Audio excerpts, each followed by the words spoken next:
Lawrence O'Donnell did a great piece last night, and I mean, I had to cut it up into pieces, do some little edits to it, but I so love it, and I think you will too. He did it in detail, and he shows how horrendously silly, as Peggy Lopez said after reading the brief, how terrible it was. So let's go ahead and listen to Brother O'Donnell, and then we'll take it on the other side.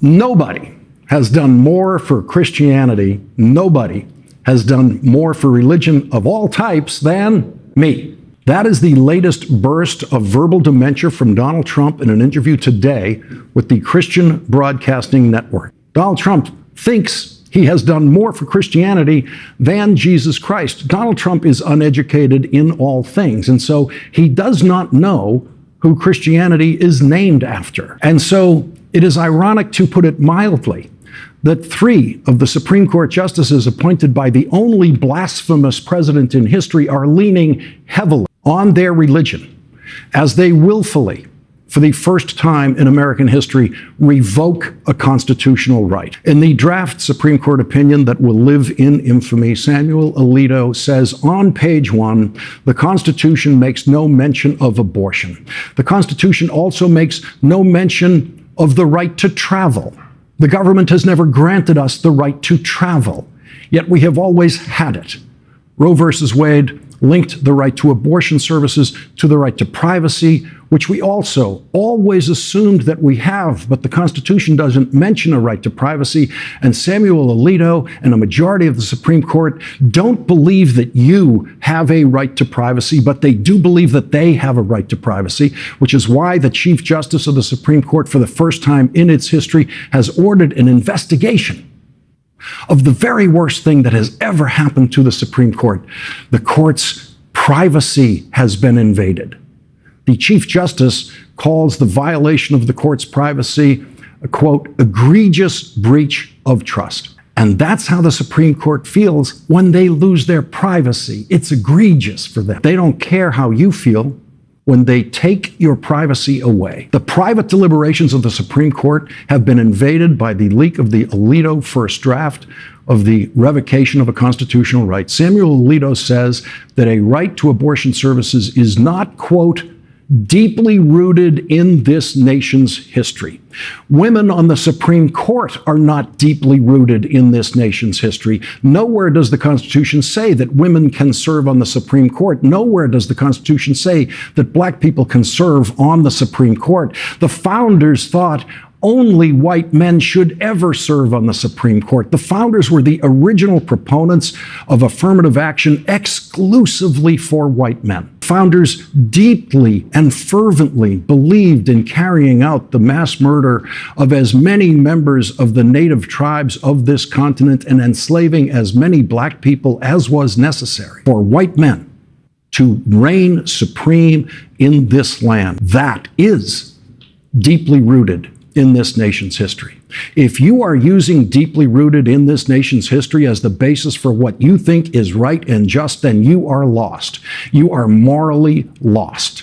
Samuel Alito reaches back to legal writings in 17th century England to show that the right to abortion services is not deeply rooted in our history. He cites Sir Edward Coke, writing in 1644, that abortion is a crime. In 1644 in England, they were still having witch trials, ending in the execution of the convicted witches. And Sir Edward Coke helped English law define witches when he rewrote English law in 1604 to make it even more cruel in witchcraft trials. He wrote, "A witch is a person who hath conference with the devil to consult with him or to do some act." So Samuel Alito is quoting approvingly the 1644 judgment on abortion of an English aristocrat who said a witch is a person who has conference with the devil. Samuel Alito is reaching back 4 centuries to use Sir Edward Coke as a moral authority on abortion, a man who believed in witches and believed they were working with the devil and believed that witches should be murdered by the state, and he helped make sure that they were murdered by the state in England. Samuel Alito needs to talk to the clerk working for him who found that reference to Sir Edward Coke and get that erased from his draft opinion. We were executing witches in this country as late as 1692. Men and women were given the death penalty in this country for being witches, mostly women, of course. Dorothy Good was 4 years old when she was accused of being a witch in Massachusetts. So when you're justifying outlawing abortion because people conducting witch trials also believed abortion should be against the law, you are morally lost. That is what the twisted reasoning of Samuel Alito has delivered to us in the first Supreme Court opinion in history, revoking a constitutional right. The president least capable in our history of evaluating candidates for the United States Supreme Court got to appoint 3 of them, and all 3 of them are voting to revoke a constitutional right. 70% of the country is opposed to what the Supreme Court is doing. In a democracy, this could never happen, but we do not live in a democracy because of the Electoral College and the United States Senate. The only way the Alito opinion can get a majority vote in the Supreme Court now is thanks to the Electoral College installing 2 Republican presidents who came in second with the voters. Al Gore got more votes than George W. Bush, but George W. Bush got the presidency thanks to the Electoral College. Donald Trump came in second with the voters by a wide margin, but was installed in the presidency by the Electoral College. Democrats in the United States Senate represent far more people than Republicans represent, but both parties have the same number of seats in the United States Senate because of the profoundly anti-democratic formula that each state gets 2 senators. The 44 million people of California get 2 senators, and the 1.6 million people of the Dakotas get 4.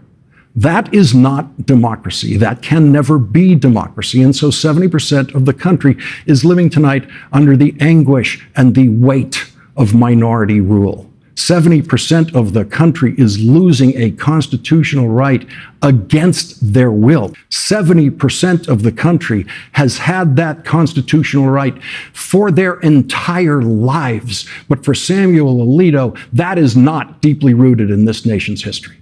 There is one president in our history who was impeached twice and never won a majority vote in a presidential election, and he got to appoint the same number of justices as Ronald Reagan, who won 49 states in his reelection campaign. There is one president in our history who provoked serious public discussions of using the 25th Amendment to remove him from office, and he got to appoint 3 Supreme Court justices.